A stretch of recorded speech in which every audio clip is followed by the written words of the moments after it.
السلام علیکم ورحمۃ اللہ وبرکاتہ۔ ابھی ہم لوگ جو ہے ڈاکٹر ذاکر نائک کے ویڈیوز دیکھ رہے ہیں پاکستانی ٹور میں، تو اس سے ایک بات تو طے ہو گئی اور وہ بہت ہی ڈس اپوائنٹنگ بات ہے کہ تھوڑا بہت جو ایک بھرم تھا دعویٰ کے اوپر، اور تھوڑا بہت ایک یہ تھا کہ بھائی ابھی اس سے پہلے جتنے بھی ویڈیوز بنائے ہیں بتایا ہے کہ دعویٰ لوگ جو ہے دعویٰ گائز جو ہے وہ کس طرح سے غلط ہے، تو ایک ہوپ دکھتی تھی وہ ہے ڈاکٹر ذاکر نائک کے اوپر۔ اور میں یہ بولتا تھا کہ دیکھو یار، ڈاکٹر ذاکر نائک کو دیکھو وہ کس طرح سے پیرافریز کرتے ہیں اور کس طرح سے آنسر کرتے ہیں، حالانکہ ان کے اندر بھی کوئی کمزوری ہے۔ تو ایک ہوپ تھی ڈاکٹر ذاکر نائک کو دیکھ کر، اور کم سے کم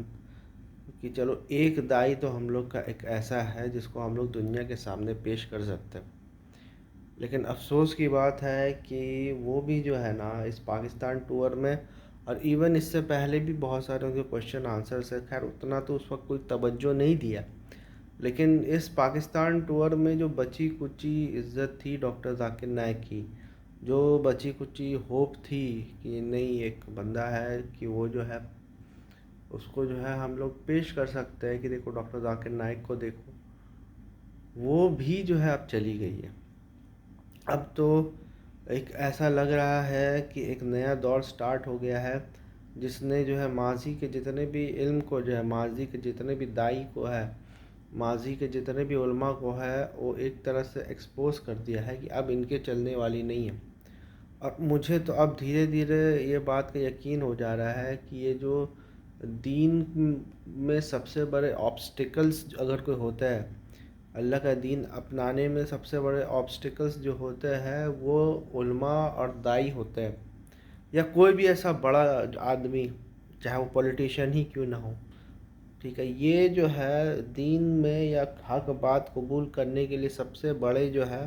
یہ ہرڈل ہوتے ہیں، سب سے بڑے یہ آبسٹیکلز ہوتے ہیں۔ اب اس پر بہت سارے لوگوں نے یہ شکایت کرنی کہ دیکھو ان کو دیکھ کے کتنے سارے لوگوں نے اسلام قبول کیا، تو میں یہ کہنا چاہتا ہوں کہ میرے بھائی، ہدایت دینا تو اللہ کا کام ہے، انہوں نے اگر کنورٹ کیا ہے تو یہی اللہ ہوں گے۔ اگر آپ جو ہے ہدایت کا کریڈٹ ڈاکٹر ذاکر نائک کو آپ دینا چاہتے ہیں، تو پھر اللہ سبحانہ تعالیٰ قرآن میں کیوں بولے کہ ایک نبی تم جس کو محبت کرتے ہو اس کو ہدایت نہیں دے سکتے، اللہ جسے چاہے اسے ہدایت دے سکتا ہے، دیتا۔ اگر ہدایت یہ دعوت دینے سے ہی مطلب ہدایت، اگر ہم لوگ یہ سوچنے لگے کہ ہماری دعوت دینے سے ہی لوگ اسلام قبول کر رہے ہیں، تو پھر ہم ہی خدا ہو گئے نا ایک طرح سے، پھر ہدایت ہمارے ہاتھ ہو گئی نا۔ تو یہ اپنے آپ میں کلمات کفر ہے یہ بات کہنا کہ ذاکر نائک نے اتنے سارے لوگوں کو کنورٹ کیا۔ میرا یہ سوال ہے کہ یہ کبھی بھی پیمانہ اللہ اور رسول کے ہاں رہا ہے کون کس کو سب سے زیادہ کنورٹ کرتا ہے؟ یہ اگر ایسا ہی پیمانہ رہا ہے تو سب سے زیادہ صحابہ کے پاس ریکارڈ ہوگا کہ انہوں نے کتنے سارے لوگوں کو کنورٹ کیا۔ آپ بتاؤ کوئی صحابہ کا ریکارڈ ہے ایسا؟ مکی دور میں تو کوئی کنورٹ نہیں ہو رہا تھا رسول اللہ صلی اللہ علیہ وسلم سے، تو کیا رسول اللہ صلی اللہ علیہ وسلم کی دعوت میں کوئی کمی تھی؟ تو ایک چیز ہمیں سمجھنا چاہیے کہ ڈاکٹر ذاکر نائک صاحب کو جو دیکھ کے کنورٹ ہو رہے ہیں، تو ان کی قسمت میں ہدایت لکھی تھی، اور ڈاکٹر ذاکر نائک صاحب نہیں بھی ہوتے تب بھی وہ جو ہے اسلام قبول کرتے ہیں۔ اور محض اسلام قبول کرنا بھی جو ہے کوئی ہدایت کی نشانی نہیں ہوتی۔ محض اسلام قبول کرنا، آپ دیکھیے سورہ حجرات میں جو ہے اللہ سبحانہ تعالیٰ یہی بات فرماتے ہیں کہ یہ مت بولو کہ تم ایمان لائے ہو، یہ بولے ہو کہ اسلمنا، کہ تم سرنڈر کر دیے، تم اسلام کے چکا چوند دیکھ کر جو ہے تم نے سرنڈر کر لیا،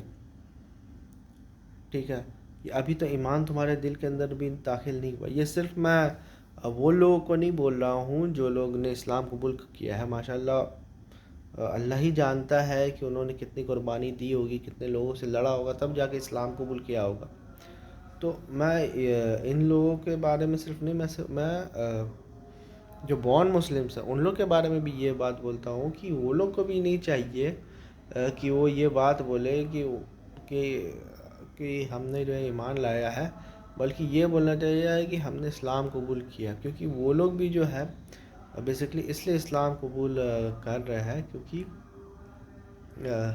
ان کے ماں باپ جو ہے اسلام قبول کر رہے ہیں، ان کی خود کی جو ہے کوئی کنٹریبیوشن اس میں ہے نہیں۔ اگر وہ ہندو گھر میں پیدا ہوتے تو موسٹ پروبیبلی وہ لوگ ہندو ہی ہوتے یا کرسچن ہوتے یا جو جس بھی گھر میں وہ پیدا ہوتے ہیں۔ تو کہنے کا مطلب ہے کہ کوئی بھی جو ہے، اچھا قرآن بھی یہ بات کہتا ہے سورہ حجرات میں، ابھی حمزہ زوٹس صاحب نے جو ہے وہ انہوں نے اپنا بولے کہ میں کچھ اسی سال جو ہے میں نے اسلام قبول کیا تھا اسی ڈیٹ پہ، تو انہوں نے بھی یہی آیت کوٹ کی کہ یہ سورہ حجرات والی، کہ یہ لوگ جو ہے یہ سمجھتے ہیں کہ انہوں نے اللہ کے اوپر فیور کیا ہے اسلام قبول کر کے، ٹھیک ہے۔ تو کسی نے اللہ کے اوپر فیور نہیں کیا اسلام قبول کے، نہ ہی جس نے کروایا اس نے کوئی فیور کیا ہے۔ اب بہت سارے میں حدیثوں سے بھی بتا دیتا ہوں کہ جو اللہ کے رسول صلی اللہ علیہ وسلم، ایک بار دو صحابی میں فائٹ ہو گیا، ایک عبد الرحمن بن عوف میں اور خالد بن ولید میں، کسی بات پہ جھگڑا ہو گیا، تو اور انہوں نے خالد بن ولید نے عبد الرحمن بن عوف کو گالی دے دی، تو رسول اللہ صلی اللہ علیہ وسلم نے کہا کہ تم میرے صحابہ کو گالی مت دو۔ حالانکہ خالد بھی صحابی تھے، لیکن رسول اللہ صلی اللہ علیہ وسلم نے فرق کیا، بولے تم میرے صحابہ کو گالی مت دو، اب تم احد پہاڑ کے سونے کے برابر بھی خیرات کرو گے نا، تو میرے صحابہ نے جو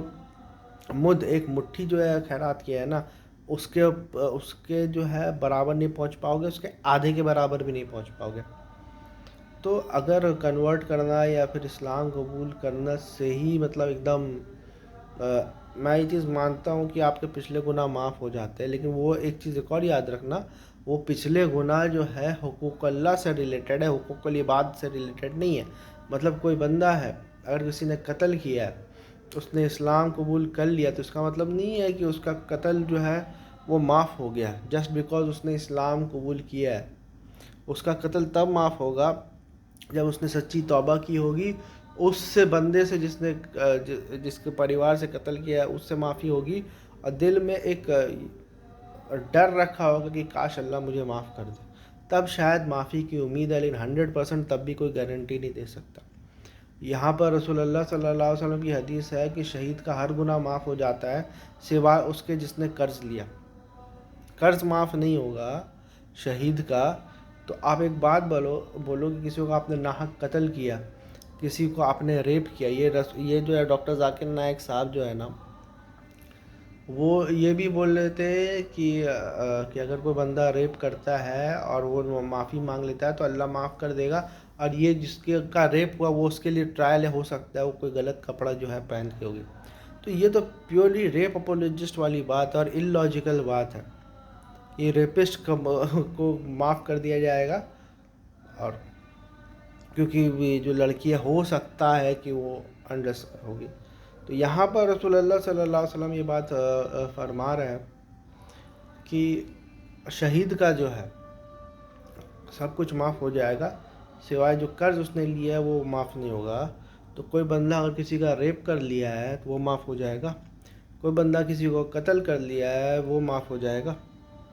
کس کا درجہ بڑا ہے؟ ایک بندہ جس نے اسلام قبول کیا اس کا درجہ بڑا ہے،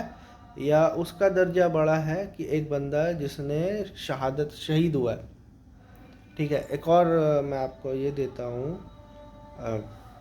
ایک اور میں آپ کو جو حوالہ دیتا ہوں کہ رسول اللہ صلی اللہ علیہ وسلم سے پوچھا گیا کہ مفلس کون ہے، ٹھیک ہے، تو صحابہ نے جواب دیا کہ مفلس وہ ہے جس کے پاس کوئی دینار یا درہم نہیں ہے۔ تو اللہ کے رسول صلی اللہ علیہ وسلم جواب دیتے ہیں کہ نہیں، مفلس وہ نہیں ہے جس کے پاس دینار یا درہم نہیں ہے، مفلس وہ ہے جو اللہ کے حضور جو ہے قیامت کے دن نماز، روزہ، حج، زکوٰۃ، ڈھیروں نیکیاں جو ہے اپنے سر لائے گا، لیکن کسی کو گالی دی ہوگی، کسی کو تماچا مارا ہوگا، کسی کو قتل کیا ہوگا، حتیٰ کہ بندہ آئے گا اور بولے گا کہ اس نے فلاں میرے ساتھ کیا، تو اس بندے کی نیکی جو ہے اٹھا کے اس کو دے دی جائے گی۔ کوئی دوسرا بندہ آیا تھا، بولے اس نے میرے ساتھ فلاں کیا، اس کی نیکی اٹھا کے اس کو دے دی، حتیٰ کہ اس بندے کے پاس کوئی نیکی نہیں بچی رہے گی، اور اب بھی لوگ جو ہے کھڑے ہوں گے۔ ٹھیک ہے، اپنا جو ہے حساب لینے کے لیے، تو اللہ سبحانہ و تعالیٰ کیا کرے گا کہ ان کے گناہ جو ہے اس کے سر ڈال لے گا، اور وہ بندے کو اوندھے منہ جو ہے جہنم کے میں پھینک دیا جائے گا۔ تو یہ حال ہے حقوق العباد کا، کہ اللہ سبحانہ تعالیٰ حقوق اللہ جو ہے وہ معاف کر دیتا ہے، لیکن حقوق العباد جو ہے وہ معاف نہیں کرتا تب تک جب تک آپ اس بندے سے معافی نہ مانگ لے اور یہ دعا نہیں کرے کہ کاش اللہ بھی مجھے معاف کر دے گا۔ تو ایک ڈر اور ہوپ کا جب تک آپ کے اندر دل میں نہیں ہوگا، تب تک یہ کوئی گارنٹی نہیں ہوتا کہ میں نے قتل کر دیا اور میرے کو معافی بھی مل گئی، کوئی گارنٹی نہیں ہے۔ آپ اس جتنا معاوضہ دے سکتے ہیں فیملی والوں کو، یا پھر اپنے جا کے آپ نے معافی مانگنا ہے، اس بندے سے بھی معافی مانگنا ہے جس کے ساتھ آپ نے غلط کیا ہے، مال بھی لوٹانا ہے، اور پھر اللہ سے دعا کرنا ہے کہ میرے سے جو ہو سکتا تھا میں نے کیا ہے، اور ایک فیئر اور ہوپ کے سٹیٹس میں رہنا ہے۔ فیئر کیوں کہ اللہ تمہارا تعالیٰ پکڑ لے گا، اور ہوپ کیوں کہ نہیں، اللہ رحمان ہے، میں نے ریپینٹ کر لی، میرے سے جتنا ہو پایا میں نے کر لیا، شاید معاف کر دے۔ ٹھیک ہے، تو جو بندہ فیئر اینڈ ہوپ کے سٹیٹس میں رہے گا اس کے لیے بشارت ہے کہ اس کے لیے شاید اللہ جو ہے اس کو ہو سکتا ہے کہ سفارش سے، رسول اللہ صلی اللہ علیہ وسلم کے سفارش سے جو ہے اس کو جنت مل جائے۔ تو یہ چیز جو ہے میرے کو ڈس اپوائنٹمنٹ ہوا ہے اس پورے دعویٰ سید میں، کہ اس طرح کے آنسر دینا دھیرے دھیرے کر کے، اور بھی میں ڈسکس کروں گا۔ وہ پبلک پراپرٹی ہو گیا والی بات، اور یہ جو ابھی کرسچن کے ساتھ یا ایگنوسٹک کے ساتھ ڈاکٹر ذاکر نائک نے ڈیبیٹ کیا ہے، اس کے اوپر بھی انشاءاللہ بات کروں گا۔